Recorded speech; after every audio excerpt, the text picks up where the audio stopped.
हाँ दोस्तों, तो आज हम लोग पढ़ते हैं adjective of number. Adjective of number, जैसा कि पिछला वीडियो हमने पढ़ा था और पिछला लेक्चर जो हमारा चल रहा था वो एडजेक्टिव ऑफ क्वालिटी और एडजेक्टिव ऑफ क्वांटिटी के बारे में था। कल का 2 स्टेप्स यहाँ पे समाप्त होता है। तीसरा स्टेप जो है हमारा आज एडजेक्टिव ऑफ नंबर। अब नंबर की बात क्या होता है कि इसमें हु वर्ड्स, ठीक है, देखिएगा, ध्यान दीजिएगा। Who words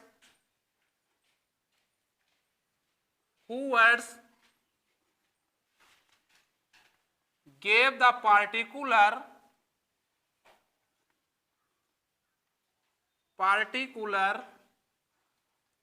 fixed number,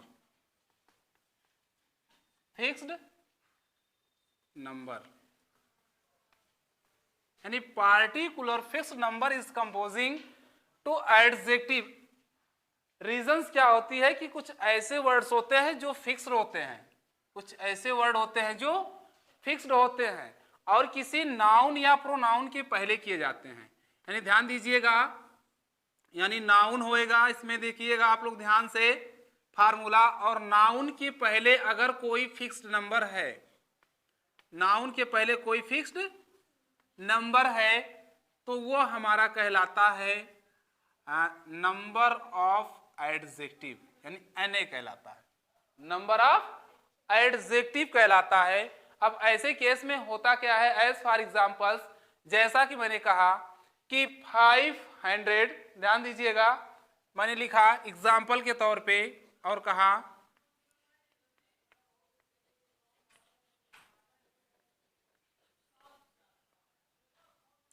500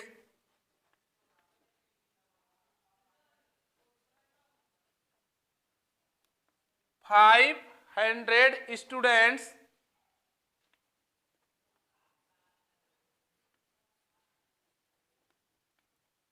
are going to participate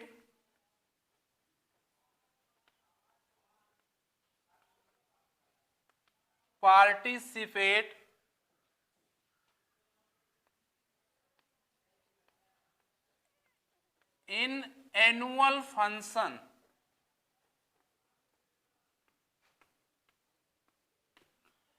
examples दिया गया आपको कि 500 students are going to participate in annual function. यानी इसका एग्जाम्पल्स क्या हुआ कि 500 यानी होता है 500 स्टूडेंट माने होता है विद्यार्थी, यानी 500 विद्यार्थी आर गोइंग टू पार्टिसिपेट माने जा रहे हैं, पार्टिसिपेट मतलब होता है भाग लेने, कहां पे, इन एनुअल फंक्शन, यानी वार्षिक महोत्सव। यानी वार्षिक जो महोत्सव है उस वार्षिक महोत्सव में कितने स्टूडेंट जा रहे हैं, तो 500 स्टूडेंट जा रहे हैं। कितने जा रहे हैं, 500 स्टूडेंट जा रहे हैं, जबकि यह फिक्स है, एक फिक्स नंबर शो कर रहा है, या फिक्स है और या एक फिक्स नंबर शो कर रहा है। तो ऐसे केस में जो भी सेंटेंस में कोई ऐसा वर्ड आए जो किसी नाउन के संख्या को फिक्स कर दे, निश्चित कर दे, ऐसे संख्या को हम कहते हैं एडजेक्टिव ऑफ नंबर। ध्यान दीजिएगा। अब ये पूछे कोई आपसे कि 500 क्या है, तो 500 क्या है हमारा, ये 500, ध्यान दीजिएगा, 500 हमारा है एडजेक्टिव। अब कोई पूछे नाउन क्या है, तो नाउन इसमें स्टूडेंट्स है।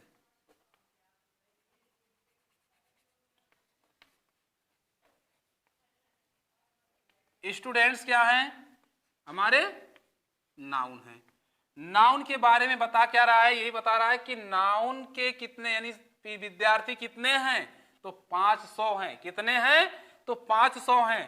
तो ये जो 100 है, 500, ये हमारा एडजेक्टिव ऑफ नंबर होगा और स्टूडेंट्स जो है ये हमारा नाउन होगा। एग्जाम्पल में फार्मूला आपको ध्यान दीजिएगा, फार्मूला में आपको बताया गया है कि जब किसी नाउन के पहले कोई फिक्स्ड पार्ट आता है, फिक्स्ड नंबर की बात करते हैं, किसी फिक्स नंबर की बात करते हैं, तो यह हमारा होता है नंबर ऑफ एडजेक्टिव। सेम वही कंडीशन इसमें पाया गया।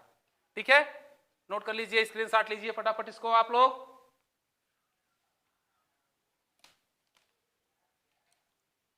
देखिए फिर नेक्स्ट पे चलते हैं, ध्यान दें आपको। अगला हमारा एडजेक्टिव है, एडजेक्टिव ऑफ डिमोन्स्ट्रेटिव।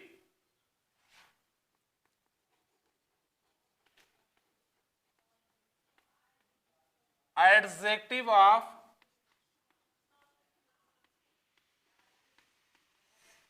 डिमोन्स्ट्रेटिव। ये डिमोन्स्ट्रेटिव एडजेक्टिव जब भी होता है इसको हम कहते हैं इंडिकेशन।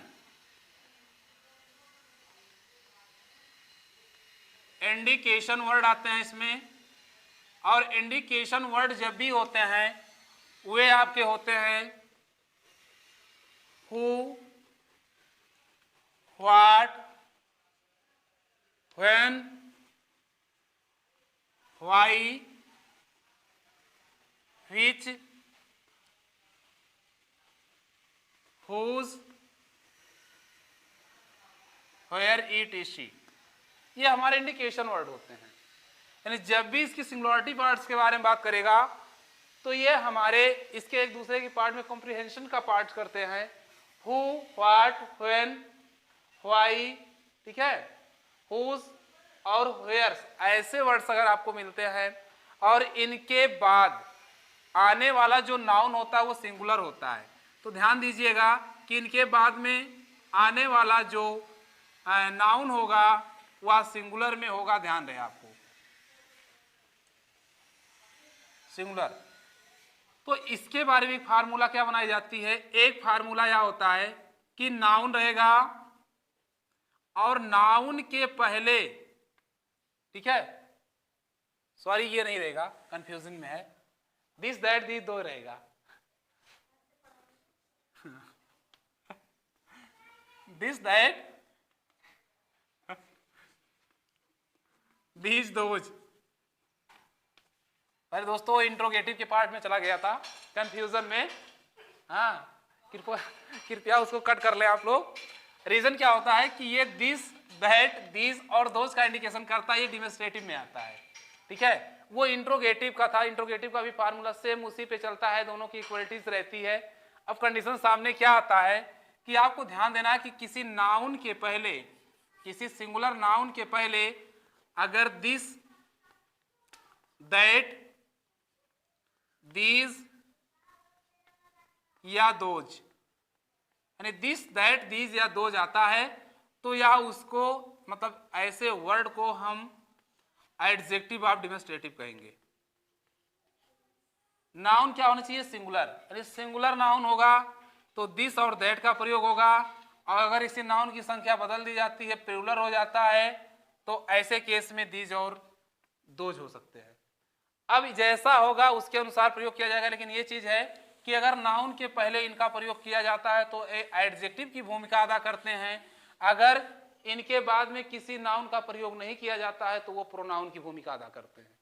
जैसे एग्जाम्पल्स के तौर पे आपको दे दिया जाता है और कहा जाता है कि दिस पेन इज माइन। ध्यान दीजिएगा, कहा गया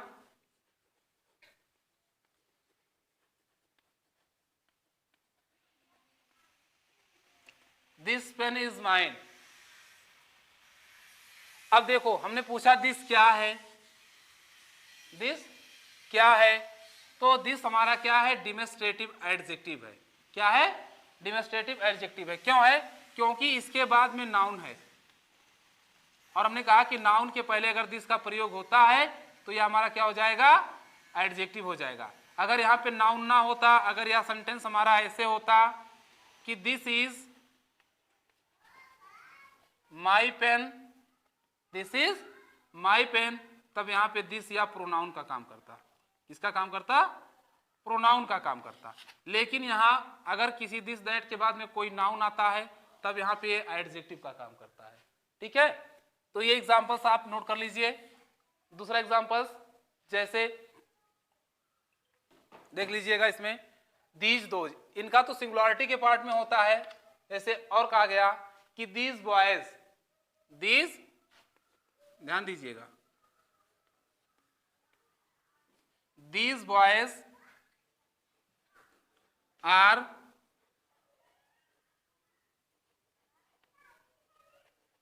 लर्निंग इंग्लिश,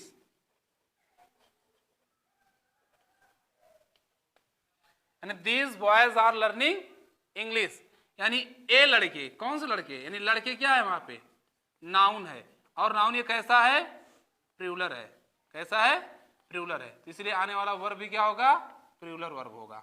ये हमारा क्या है, दीज, कौन सा दीज है, ये एडजेक्टिव है, यानी एडजेक्टिव ऑफ डेमोन्स्ट्रेटिव है। एडजेक्टिव ऑफ डेमोन्स्ट्रेटिव होने की वजह से ये जो, क्यों इसका प्रयोग किया गया, क्योंकि बॉयज हमारा प्लूरल है और दीज और दोनों प्लूरल के लिए ही प्रयोग किए जाते हैं। तो ऐसे केस में दीज का प्रयोग किया गया और यहाँ पर आने वाला वर्ब प्लूरल था। और इसका जो रूल बताता है कि जब यहाँ पे प्लूरल्स होता है या जब इंडेफिनिट की बात आएगा तो आने वाले वर्ब के फर्स्ट फॉर्म में आईएनजी का प्रयोग कर दिया जाता है। लेकिन हमें उससे मतलब नहीं है, हमें केवल मतलब इससे है कि किसी नाउन के पहले अगर दिस दैट दीज और दो जाता है तो ऐसे केस में यह जो है एडजेक्टिव का कार्य करता है। ठीक है दोस्तों, कल आपको दो एडजेक्टिव्स के बारे में बताएंगे जिसमें से पॉजेसिव और इंट्रोगेटिव्स। जय हिंद।